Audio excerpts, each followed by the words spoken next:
Figuring out what the YouTube algorithm gods want from you is the secret sauce that every YouTuber is constantly searching for, and it can feel really elusive and like the algorithm is constantly working against you. There are people who have gotten this down to a science, and they're out there willing to teach you everything that they know. One of those people is named Derral Eves, who spent years trying to master the YouTube algorithm and formula and has helped numerous YouTubers surpass 1 million subscribers. His book, The YouTube Formula, is the most eye-opening content I have ever consumed about how to make content. Let me tell you 3 takeaways from the YouTube formula that have changed how I'm making my YouTube videos, as well as 1 caveat at the end. Number 1, understand the algorithm. Turns out the algorithm isn't working against you, it actually wants you to succeed. The key thing that the algorithm is trying to do is to get people to stay on YouTube for as long as possible. So it wants you to make great content that keeps eyes on the platform and therefore on the ads so that YouTube can make more revenue. So if you give the algorithm what it wants, you'll be rewarded for it. Okay, but how do you figure out what the heck the algorithm wants? You have to understand how the algorithm measures a successful video,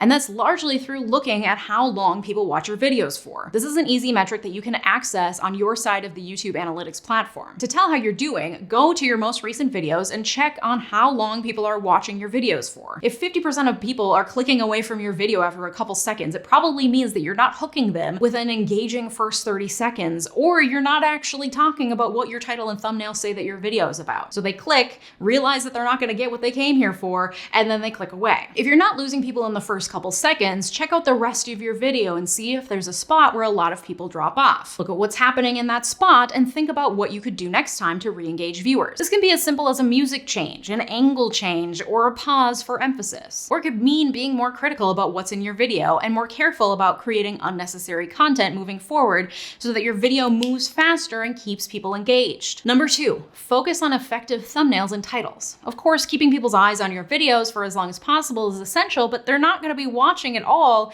if you don't give them something enticing in the title and thumbnail to get them to click in the first place. For your title, focus on what is the most interesting aspect of your video. Don't give it a generic title. As an example, on my main channel where I talk about the law, I recently made a video about the trial of Socrates. I could have named that video The Trial of Socrates. It's accurate, and anyone searching for information about the trial of Socrates would be able to find it easily. But a good video is not just presenting information for the people who are seeking it out, it's also enticing people to click on it who wouldn't necessarily be searching out or interested in the subject matter. So instead of titling the video The Trial of Socrates, I titled it with the most interesting things about Socrates that I learned. I gave it the title, Socrates was a bisexual king who hated democracy, so they killed him. Not only is this way more interesting, it also leaves potential viewers with a question. You want your title and thumbnail to make people have some sort of reaction of disbelief, of curiosity, leave them asking questions like, what? Or how? And that will entice them to click. And then because you've done the work from my first tip, then you'll get more people clicking the video to begin with and then sticking around because they want to watch it until the end. Number 3, study your niche.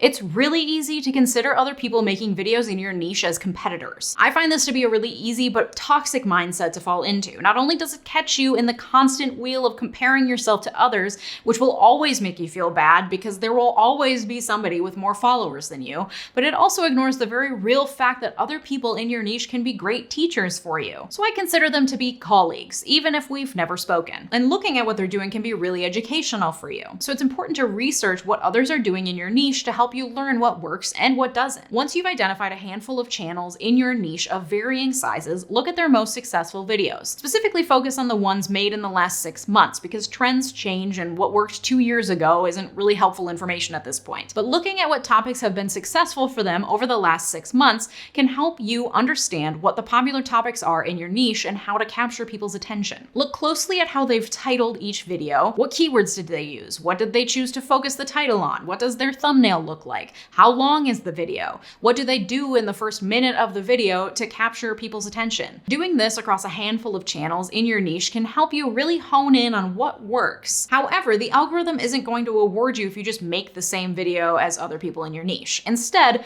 look at what worked for others in your niche and consider what type of video you could make that would tangentially be related to the successful videos on those channels. What questions do their videos leave unanswered, or what new questions do their videos create? When you make videos that are tangentially related to popular videos, you have a higher likelihood of having your video appear on the list of recommended videos that YouTube shows to everyone watching that other video that's already popular. You're both contributing something new to the niche while also utilizing the knowledge you've gained about what works. These tools can be really helpful for getting your videos in front of more eyes, appealing to the algorithm gods, and helping your channel grow. But one caveat to all of this. The YouTube Formula is a great book. This is not sponsored. I genuinely found it to be incredibly helpful, and I have it as recommended reading for my content creator consulting clients. And I've barely even scratched the surface of all the helpful tips and tricks contained in that book. I've linked it down below. But the caveat is this. After I read this book, I found myself in analysis paralysis, full overthinking overload. I was spending every waking moment trying to come up with ways to get more views on every video. I was putting pressure on myself, thinking that every new video I make has to perform better than my last. And I was constantly looking at what others in my niche were doing and trying to figure out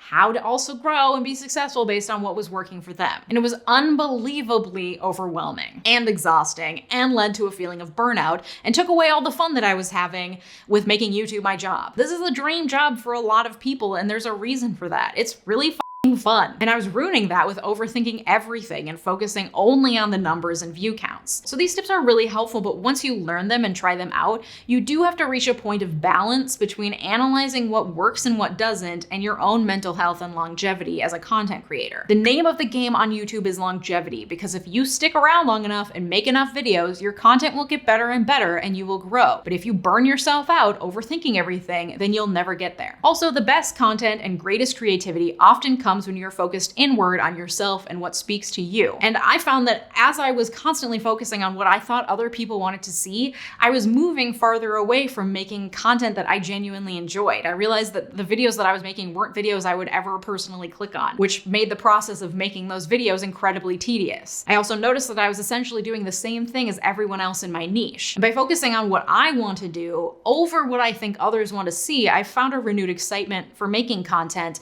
and I've carved out a space in my niche that no one else is doing, which feels really great. And that might mean that I'm not making videos that are going to blow up every time, but I have been pleasantly surprised at the reception, and I'm confident that I'll continue to grow as my people find me. So do check out the YouTube Formula if you're ready to up your content creation game.